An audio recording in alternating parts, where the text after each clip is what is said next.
तो लीलाशाह बापू ने बहुत ही एक जोरदार डांट लगाई, दूर से डांट लगा दी बापूजी को।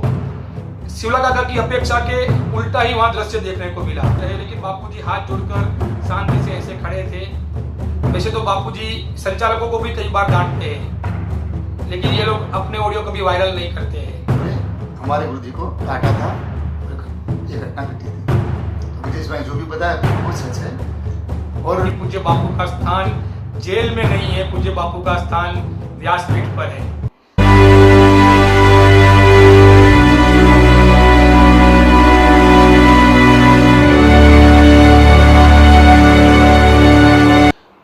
नमस्कार, मैं हूं ब्रिजेश कुमार और आप देख रहे हैं डिस्कवरी ऑफ ट्रूथ।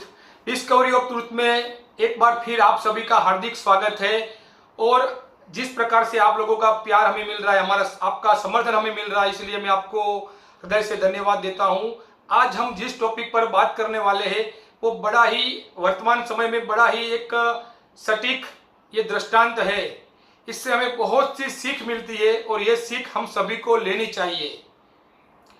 ये जो मेरे साथ जो बैठे हैं प्रकाश भाई पटेल पाटन समिति के बहुत ही पुराने साधक है। ये पाटन समिति में अध्यक्ष पद पर भी रह चुके हैं। आज मैंने प्रकाश भाई को यहाँ खास इसलिए बुलाया है क्योंकि आज मैं जो बात करने वाला हूँ उस बात के, उस घटना के प्रकाश भाई भी साक्षी रहे हैं और प्रकाश भाई भी मेरे साथ वहां पर मौजूद थे। 2010 अप्रैल 2010 में हम शिवलाल काका बापूजी के सबसे पुराने साधक, जब बापूजी डिसा में साधनारत थे, जब डिसा में बापूजी ने 7 साल वहां पर निवास किया गुरु आज्ञा से, तब जो कुछ चुनंदे जो शिष्य वहां से बापूजी को मिले, जिसमें एक चंदीराम जी थे और एक शिवलाल काका थे। यही शिवलाल काका अपने आखिरी जो जीवन के कुछ पिछले सालों में 2010 में वह पुष्कर आश्रम में थे। वो पुष्कर आश्रम में वहां पर सेवारत थे। जब हम पुष्कर गए, उनसे मिलने गए थे और उनसे उनकी जो पुरानी जो यादें हैं बापूजी के साथ जुड़ी हुई, उस यादों के बारे में हम उनको पूछने गए थे। तब शिवलाल काका ने हमको बताया था कि पूज्य बापू एक बार उनको साईं लीलाशाह जी के पास ले गए थे। साईं लीलाशाह जी डिसा से थोड़ी ही दूरी पर, यानी तकरीबन 80 किलोमीटर दूर माउंट आबू, जिसे अर्बुदा गिरी पर्वतमाला भी कहा जाता है, इसी माउंट आबू में पूज्य संत आसाराम जी बापू ने भी बहुत सालों वहां पर बहुत दिनों वहां साधना की है। नल गुफा तो सब जानते ही है। तो साईं लीलाशाह जी माउंट आबू में पधारे थे, तब पूज्य बापू डिसा में थे। यह शायद 1967 या 68 की बात है। तब पूज्य बापू जी ने, यानी कि संत श्री आसाराम जी बापू ने शिवलाल काका को बोला कि शिवलाल जी के बड़े साईं वहां आए हुए हैं माउंट आबू में, क्या आप मेरे साथ चलेंगे? तो शिवलाल काका ने कहा जरूर चलूंगा, मैं भी दर्शन कर लूँ दादा गुरु जी के। तो शिवलाल काका बापू के साथ माउंट आबू गए। यहां से घटना शुरू होती है।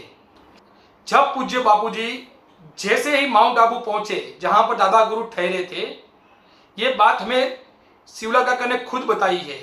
ये प्रकाश भाई इस बात के साक्षी है। जब पूज्य बापू जी और शिवलाल काका साईं लीलाशाह जी के पास पहुंचे, तो वहां पर साईं लीलाशाह जी एक मकान था, मकान के बाहर जो आंगन होता है, उस आंगन में वहां पर बैठे हुए थे। कुछ 50-60 भक्त भी वहां पर बैठे थे।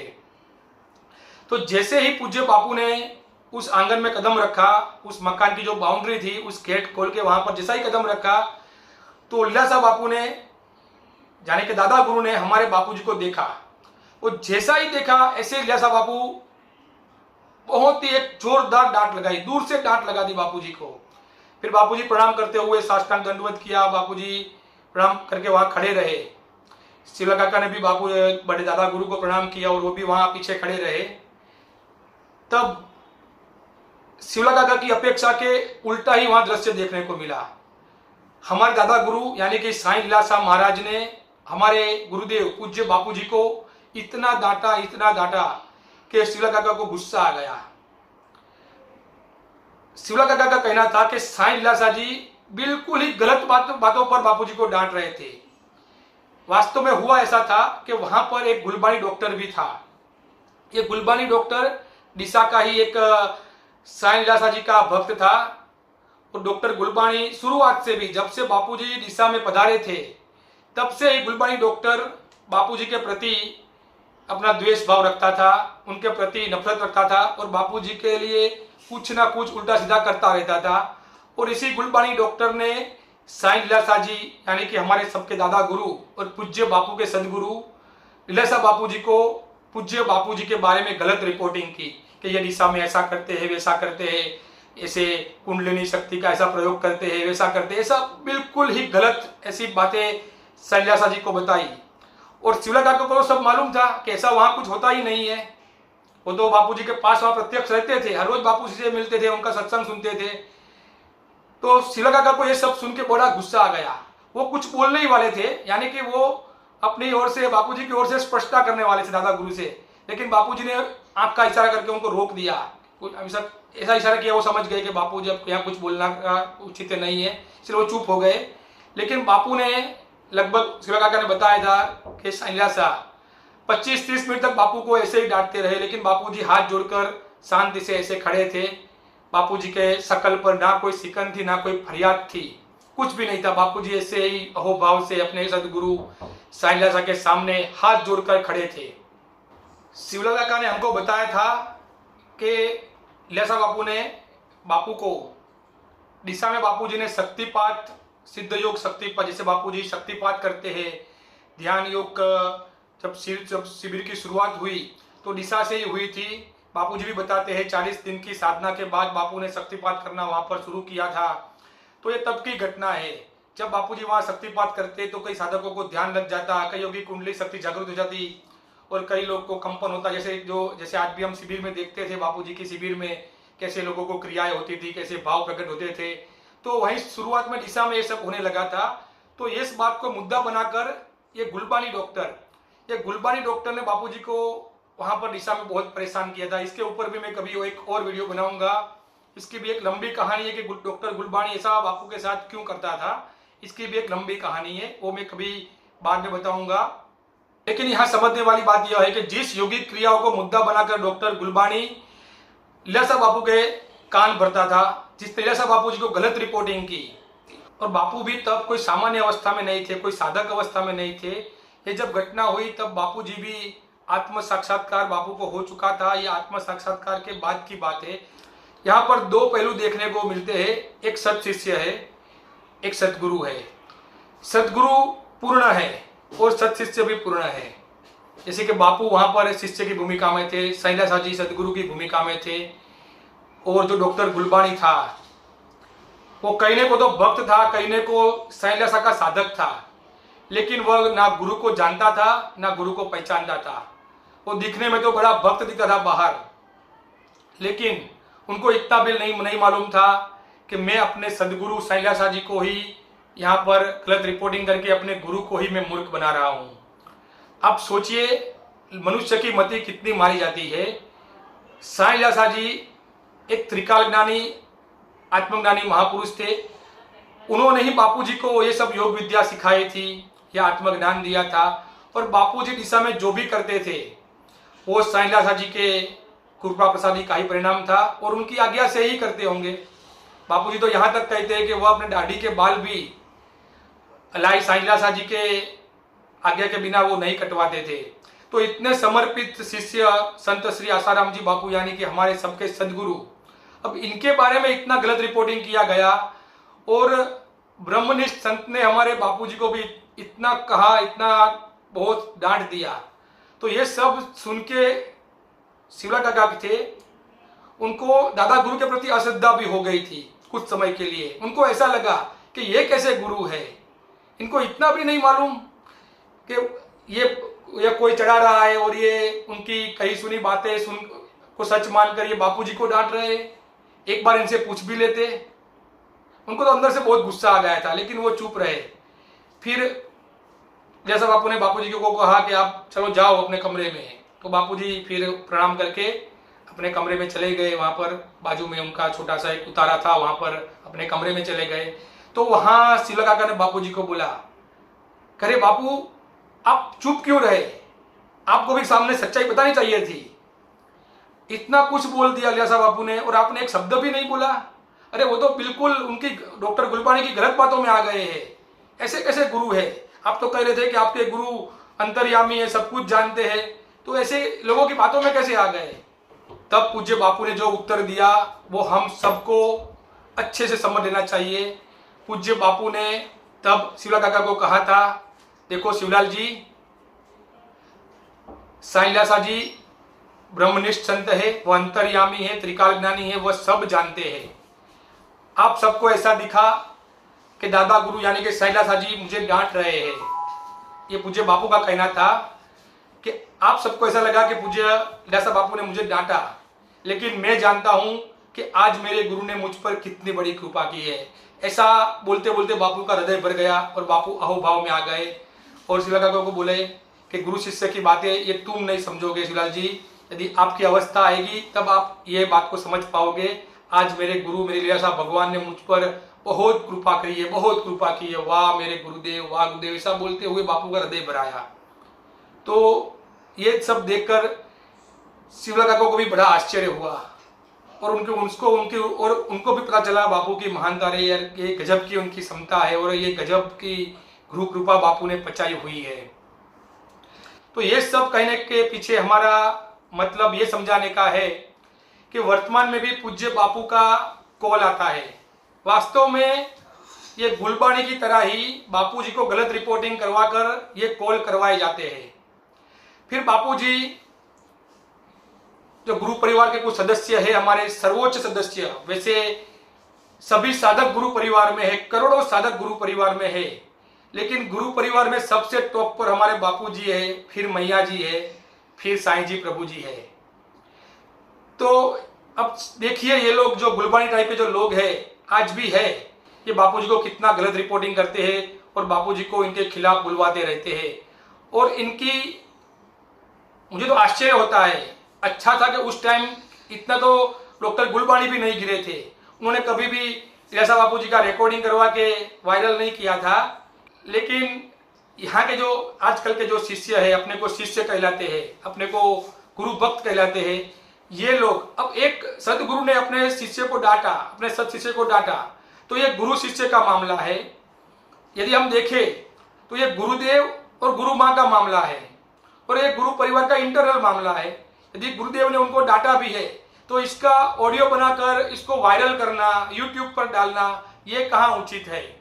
यदि हम ये लीलाशाह जी के और बापू जी की घटना को देखें तो यदि हम लीलाशाह बापू जी की जो बात को सच्ची मान ले तो इसका मतलब यह होता है कि बापू जी ने दिशा में जो शक्तिपात किया, जो भी वहां पर किया, वो सब गलत था क्या?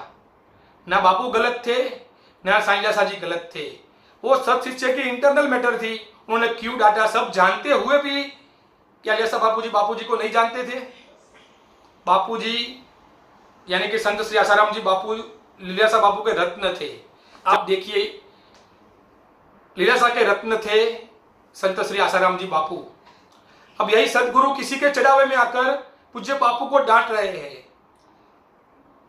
तो ये गुरु शिष्य का मामला था ना, वो उन्होंने क्यों डांटा ये हमारी सोच से परे है और हमारा यह विषय भी नहीं है कि हम सदगुरु की इन सब क्रियाओं पर हम उन पर चर्चा करें या गौर करें। हमारा कहने का मतलब यह है कि पूज्य बापू भी यदि मैया जी को डांटते हैं, पूज्य प्रभु जी को डांटते हैं या किसी और शिष्य को जो निर्दोष है फिर भी डांटते हैं, तो इस मामले में हमें नहीं पढ़ना चाहिए और इस मामले को मुद्दा भी नहीं बनाना चाहिए।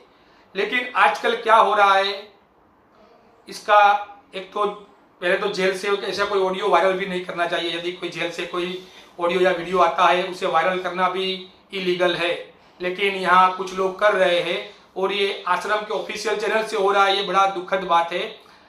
और दूसरी बात ये है कि पूज्य मैया जी और पूज्य बापू जी के जो इंटरनल ये जो मैटर है, इनको क्यों ये जाहिर में ला रहे हैं, ये भी एक बड़ा प्रश्न है और ये बिल्कुल भी शोभनीय नहीं है।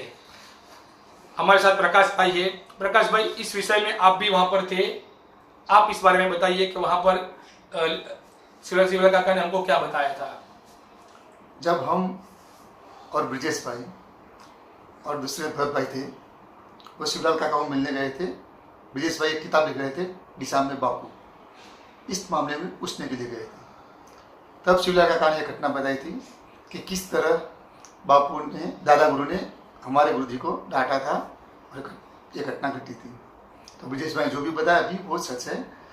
और हमको मैया जी और बापू जी के मामले में जो उनका अंगत मेथड है उसको ऐसे जाहिर में नहीं लाना चाहिए।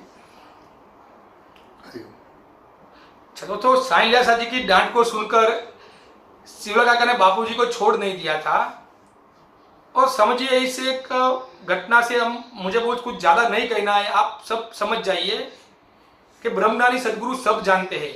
और इसके बाद जो हुआ ना, जैसे गुलबानी डॉक्टर का तो पतन हो गया, उनका जो जीवन का एंड हुआ वो बहुत ही अच्छा नहीं था, वो बड़े दुखी होकर मरे।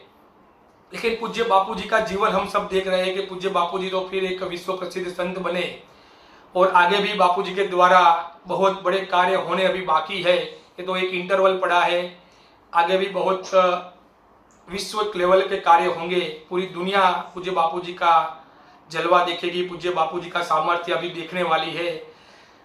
मैंने अभी जो बात कही है शिवलाल काका से, जो बात हमने जानी थी पुष्कर आश्रम में, वो हम ये भगवत गीता है और ये श्री आशा रामायण है, हम इस पर हाथ रखकर इसकी कसम खाकर कहते हैं कि ये बात सही है। और पूज्य बापू ने भी सत्संग में ये बात बताई थी, ये प्रकाश भाई ने अभी मुझे बताया कि मैंने भी बात सुनी थी। वो प्रकाश भाई आप थोड़ा बताइए, बापू से आपने क्या सुना था इस विषय में? बापू जी ने भी कई बार सत्संग में बताया हुआ है कि किस तरह दादा गुरु ने बापू जी पर डांट लगाई थी। और ये भी बताया था शिवलाल काका की श्रद्धा कैसे हिल भी गई थी, इसे बापू जी ने बताया हुआ है, आप लोगों ने भी सुना होगा। श्रद्धा हिली यानी बापू पर हिली थी या जैसा बापू जैसा बापू पर। अच्छा, और फिर बापू ने समझाया था उनको ऐसे ऐसे होता है। हमारे पूज्य बापू बताते हैं कि जब जैसा बापू जब डांटते थे तो बड़ा ही एक उनकी एक अलग ही रूप होता था और बड़ा ही एक खतरनाक तरीके से डांटते थे। बापू भी कभी बताते हैं कि भाई लेसा जी की जो डांट पड़े ना तो सब लोग हिल जाते थे अंदर से।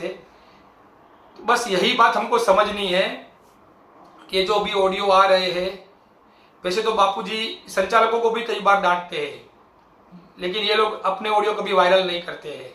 लेकिन ये मैया जी प्रभु जी के बारे में यदि बापू कुछ भी बोल देते हैं, जो बाहर के जो साधक जो भी जो सच्चाई बाहर लाना चाहते हैं, षड्यंत्र की सच्चाई, और बाहर आके बापू जी को जेल से बाहर निकालने का जो प्रयत्न करना चाहते हैं, अब ऐसे साधकों के विरुद्ध जब भी कभी कुछ गलत रिपोर्टिंग करके बापू बोलते हैं तो ये लोग ऐसे वीडियो ऑडियो वायरल कर देते हैं। तो इनकी मंशा साफ है और ये जो हो रहा है ऑडियो वायरल करने की जो ये घटनाएं हो रही है, ये बिल्कुल भी अशोभनीय है। तो बस हम इतना ही आप सबके रिक्वेस्ट करते हैं कि ये जो अभी जो सोशल मीडिया में एक युद्ध छिड़ गया है, आमने सामने कोई ये कहता है, कोई हम पे आरोप लगाता है, हम उन पर हम साफ करना चाहते हैं, हम किसी पर आरोप नहीं लगाते हैं, हम जो करते हैं वो स्पष्टता करना चाहते हैं और हम फेस टू फेस आमने सामने आकर भी हमारी सभी बातों के लिए चर्चा करने के लिए तैयार है। यदि जो आश्रम मैनेजमेंट है, जो संचालक है, यदि वो हमारे सामने बैठने को तैयार है तो हम भी उनके सामने को बैठने को तैयार है और उनकी जो भी बात है वो भी हम हमारे चैनल में कहने को तैयार है। हम न्यूट्रल है, हम ऐसा नहीं है, हम सच्चाई का ही साथ देंगे। मैं ये फिर से यहाँ से स्पष्ट करना चाहूंगा, हम किसी के समर्थन में नहीं है और ना ही हमारे पीछे कोई है। हम ये जो भी कर रहे हैं इसके पीछे कोई गुरु परिवार नहीं है, हमारे पीछे मैं फिर से कहूंगा पूज्य बापू ही है, पूज्य बापू की शक्ति है, पूज्य बापू की कृपा है और पूज्य बापू की जो वर्तमान परिस्थिति है वो हमसे सहन नहीं हो रही है, हमारे लिए असह्य है। क्योंकि पूज्य बापू का स्थान जेल में नहीं है, पूज्य बापू का स्थान व्यासपीठ पर है। तो बहुत बहुत आभार प्रकाश भाई आपका, आप अपना कीमती समय निकाल कर यहाँ आए, धन्यवाद। तो मिलते हैं अगले वीडियो में, तब तक के लिए मुझे इजाजत दीजिए। जय हिंद, जय भारत, जय सनातन।